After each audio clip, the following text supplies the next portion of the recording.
Well, it's all fun and games until someone threatens a federal judge and almost gets sent to jail for it. Good evening. That is precisely where Roger Stone, the president's oldest political advisor, finds himself tonight. Precisely what he brought on himself, and he's not the only member of the president's circle who's learning right now that playtime is over and things are getting real. Stone is, by his own account, a dirty trickster. He traffics, he once said, in the political dark arts. And despite some truly ugly and offensive things he's said and done over the years, Stone has always tried to make it all seem, if not like good, clean fun, then at least good, dirty fun. Well, today, a judge signaled as clearly as she could without actually imprisoning him that, yes, playtime is over. No more Nixonian gestures on the courthouse steps the way it was at his first court appearance. Look at the contrast between then and now. No more talking about being the victim of a deep state conspiracy, as he's been doing lately, and which the judge today took exception to. No more statements like this. The only thing worse than being talked about is not being talked about. I am falsely accused of making false statements during my testimony to the House Intelligence Committee. That is incorrect. At the crack of dawn, 29 FBI agents arrived at my home with 17 vehicles with their lights flashing when they could simply have contacted my attorneys, and I would have been more than willing to surrender voluntarily. They terrorized my wife, my dogs. I will plead not guilty to these charges. Well, for the record, that is 7 criminal charges of obstruction, lying, and witness tampering in connection with the 2016 campaign. So in point of fact, playtime was already over for Roger Stone before Judge Amy Berman Jackson imposed a total gag order on him. Now, presumably, he really believes it. Just as playtime is over for the president's one-time campaign chairman, Paul Manafort. Today, we learned he'll be sentenced next month in 2 cases. He's already in jail in declining health, could end up serving more than 25 years in prison. Playtime is over for him. No fun and games either for Michael Cohen. He'll be going before 3 committees next week with some of his testimony on camera. And on top of all of that, Robert Mueller's report may land literally at any minute. Now, whatever you think of all of this, things are getting very serious very quickly. As we said, playtime is over. I want to start with Roger Stone's day in court, why he was there, how he tried to explain himself, and what the judge made of it. CNN Sarah Murray was at the courthouse today. She joins us now. So, I mean, it did seem like Stone, or did it seem like he had any kind of reasonable explanation for his Instagram post in which there was a crosshair on the judge? Well, it wasn't exactly an explanation. On the one hand, he apologized. He admitted it was a screw up. He said it was a lapse in judgment due to the emotional stress of this whole ordeal.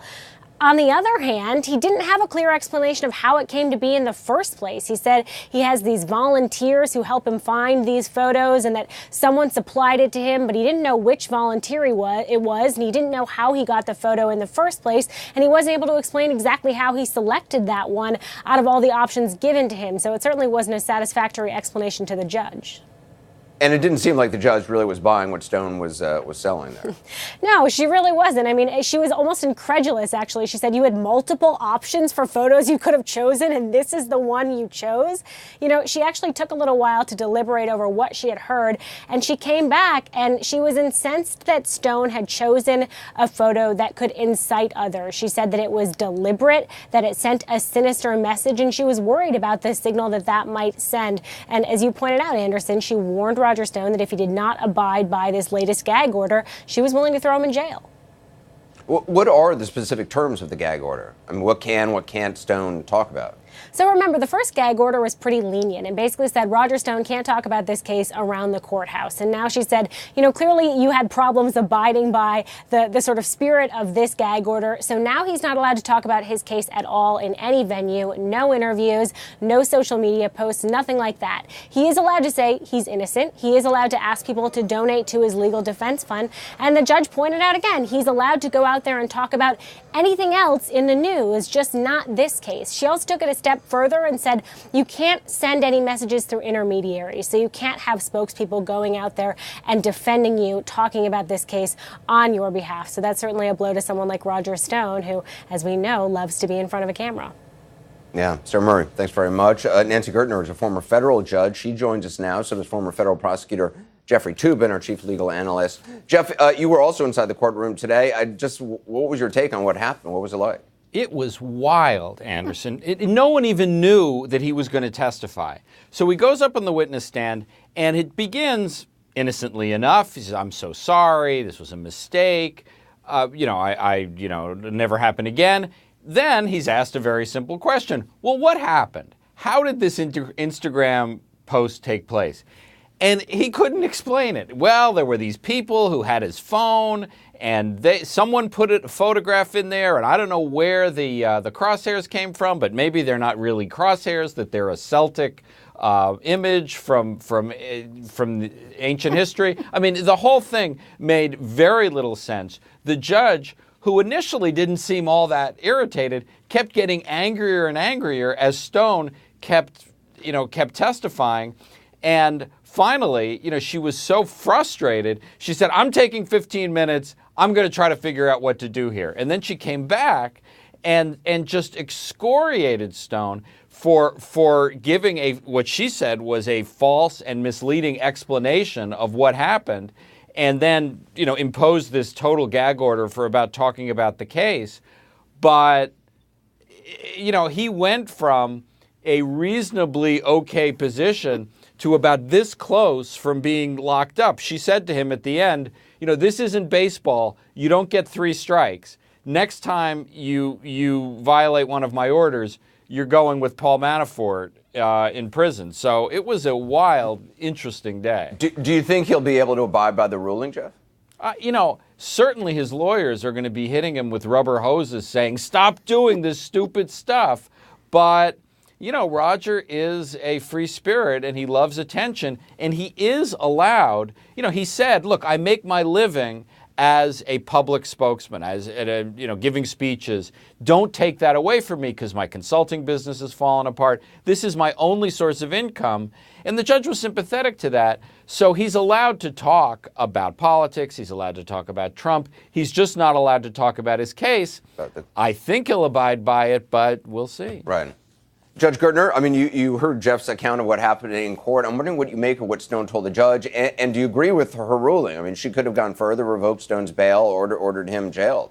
The only reason that she didn't revoke his bail or go further was because of the ambiguity of the initial gag order. The initial gag order told his lawyers that they couldn't say anything that would materially prejudice the proceedings, and directed to Roger that he couldn't speak around the courthouse. So she had to clarify it initially, arguably. On the other hand, I don't understand why he took the stand.